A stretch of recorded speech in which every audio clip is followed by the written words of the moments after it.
Matikkaa seuraavana sitten talvista kalaa monen mielestä, mutta se on aivan samanlainen myös kesäkalana. Ja matikassa on niitä käsittelytapoja: nylkeminen, kaapiminen ja vileointi. Ja nyt näytetään kaksi niistä ensin mainittua, eli nylkeminen ja sitten otetaan nuo vileet ihan tuommoisesta nahkallisesta matikasta irti ja näytetään se nahoitus sitten siinä samalla. Ja muistakaapa, että matikka käy ihan samalla tavalla sitten tuossa kesäaikanakin, kun vaan se heti verestetään. Se on turskakalan sukulainen ja verestys on se kaikkein A ja O ja on hyvä sitten keitossa savustettuna paistamalla ihan miten vaan. Ja kun matikkaa lähdetään nylkemään, niin me ei tarvita oikeastaan mitään työkaluja, kun työnnetään nuo sormet tuonne niskan taakse ja otetaan tästä päästä tämä nahkapuoli irti. Sitten pyöritetään täältä nahkanpää irti tästä kiduskaarien reunasta. Vedetään vähän tuonne taaksepäin sitä. Noin. Ja kun saadaan pikkusen tuota nahkaa tulemaan tuosta tänne taaksepäin, niin otetaan yksi arkki tuota talouspaperia. Pistetään se kiinni tuohon ja vedetään sillä talouspaperilla. Ja nahka voi sitten käyttää myös siellä ruoanlaitossa. Eli pistää viimeisenä sen sinne keittokattilan päälle ja ottaa ensimmäisenä pois makua antamassa siellä keitossa sitten myös matikan nahka. Tällä tavalla kun tämän nylkimishomman tekee paperin päällä, niin jääpä sitten lauta heti puhtaaksi, kun lähdetään sitä suolistamaan. Ja matikassa on hyvin tärkeä sitten tämä suolistushomma. Näytetään tällä tavalla, että lähdetään tältä peräreiän etupuolelta ja otetaan varovasti tuolla veitenkärjellä nuo suolet maha auki. Matikkahan sisältää semmoisen arvokkaan maksa-aineiston ja pistetään tuolta poikki kurkkutorvia. Mikä syytä nyt on ensimmäisenä pelastaa täältä aina, kun matikasta on kysymys, niin tämä peräsuoli. Ja viiä se jo tänne kauas pois tuosta nyletystä matikkaosasta. Ja sitten irrotellaan nuo maksan reunat täältä kiduskaarien reunoilta.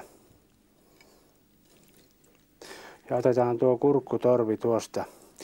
Ja nyt kun me sitten otetaan seuraavan kerran tämä maksa käsittelyyn tästä, niin huomatkaapa, että ottakaa maksa täältä yläreunasta kiinni. Ja sappirakko näkyy nyt erittäin pulleana tuossa. Lähdetään varovasti tuosta veitellä irrottelemaan noita kalvoja. Niin me saamme sitten vaikka tuo sappirakko menisi tässä vaiheessa puhki, niin se ei pilaa tuota maksan hyvää osaa ja makua. Ja sitten nämä hyvät rommiainekset täältä talteen. Ja ennen keittoon laittamistahan kannattaa tietysti poistaa sitten nämä kiduksetkin täältä. Pää voi jättää sitten makua antamaan kanssa sinne ja palotella. Ja mikä olisi sitten kanssa syytä huomioida, niin ottaisi nämä eväät täältä pois. Täältä on 200 piikkiä lähtee sitten samalla, mitä ei tarvia sitten keittolautaselta enää imeskellä ja ottaa suusta takaisin.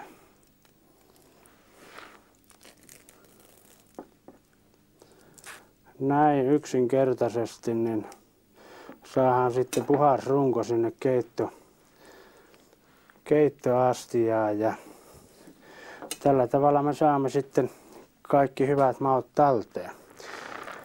Toinen tapa on tietysti sitten käsitellä tämä matikka vileoimalla.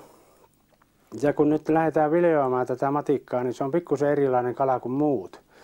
Eli erittäin pyöreä ja täytyy muistaa, että ensimmäisen vileotto irti tästä matikasta niin on erittäin semmoinen vaativa toimenpide, että nuo lihat ei jäisi tuonne selkäruotoon. Mutta sitä ennen kuitenkin kannattaa taas tehdä tämä suolisuus, että ei se hyvä maksa menisi sieltä sitten kappaleiksi. Aina on vaara sitten myös se sappi hajota vileoinnin aikana, jos me emme tee tätä suolistusta tässä vaiheessa. Ja jos on tämä matikka joskus ollut kovin syönnillään, niin tämä peräsuoli on aina sitä semmoista niin kuin ilkeän näköistä tavaraa täynnä, niin se kannattaa sitten pelastaa ensimmäisenä aina tuonne sivuun ja sen jälkeen vasta lähtee irrottelemaan näitä muita osia. Tuossa on nyt maidit vielä tällä matikalla viereen, tuohon mätien viereen ja taas otetaan täältä sitten tämä maksa irti noista kiduskaarien reunosta molemmilta puolilta. Siellä on semmoiset kiinnikkeet ja sitten tämä kurkkutorvi. Ja katsotaan vielä tällä oli erittäin pieni maksa tällä matikalla, mutta tämä sape-irrotus tuosta. Vaikka se menisi nyt puhki, niin tuo maksa ei siitä sitten kärsi sen enempää. Ja kun lähdetään ottamaan nyt vilettä irti sitten, niin pistetään taas tämä matikka mahdollisimman suorasti tuonne. Tämä ensimmäisen kerran otetaan täältä yläpuolelta tämä. Tässä huomataan nyt, että se on erittäin herkkä kallistumaan ja silloin voi jäädä sitten nuo lihaa, että vähän kovempi on tuo ruoto niin kuin muissa kaloissa, mutta kyllä se menee kun vain antaa puukon viiltää. Toinen puoli on jo huomattavasti helpompi ottaa, eli kuljetellaan tuota selkäruotoa pitkin. Ja siinä on sitten vielä tarpeita keittoon varten, jos laittaa keittoa. Nyt matikasta saadaan myös täysin ruodutonta. Vaikka tämä nyt ei kovin iso olekaan tämä matikka, niin me saamme kuitenkin kaikki nuo ruodot vielä tuolta pois. Ja se ruodottomuusteko kannattaa tehdä nyt tässä nahkan kanssa.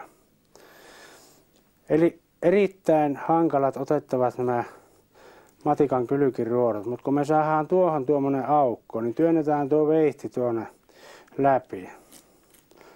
Otetaan nuo pintaruodot tästä pois. Tullaan ja tehdään tuolta aukko. Telkälihaan tuota saumaa pitkin. Ja tullaan ja tehdään sama tätä kylkilihan saumaa pitkin. Tässä on nyt matikan nämä kaikki ruodot, mitä se sisälti. Ja nahottaminen taas voidaan sitten suorittaa tässä ihan samalla normaalilla tavalla niin kuin muissakin kaloissa.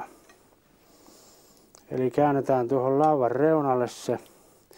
Otetaan tuolta päästä kiinni ja erittäin varovasti lähdetään liikkeelle viiltämällä.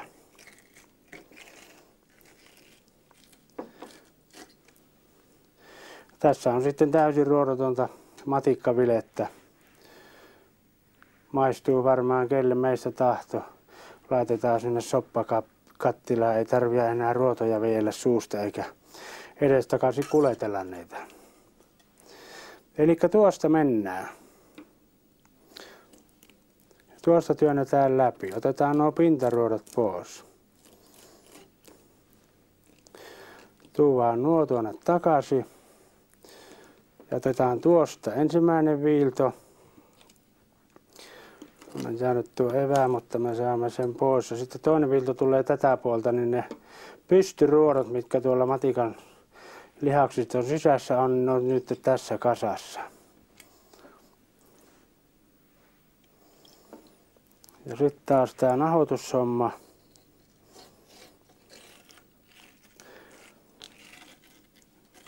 Varovasti viiltäen. Siinä on sitten toinen nahaton matikka, ruodoton matikkavile. Koettakaapa joskus paistamalla tuommoista matikkavilettä, niin varmasti sanotte, että on suuri nautinto syödä suomalaista herkkukalaa.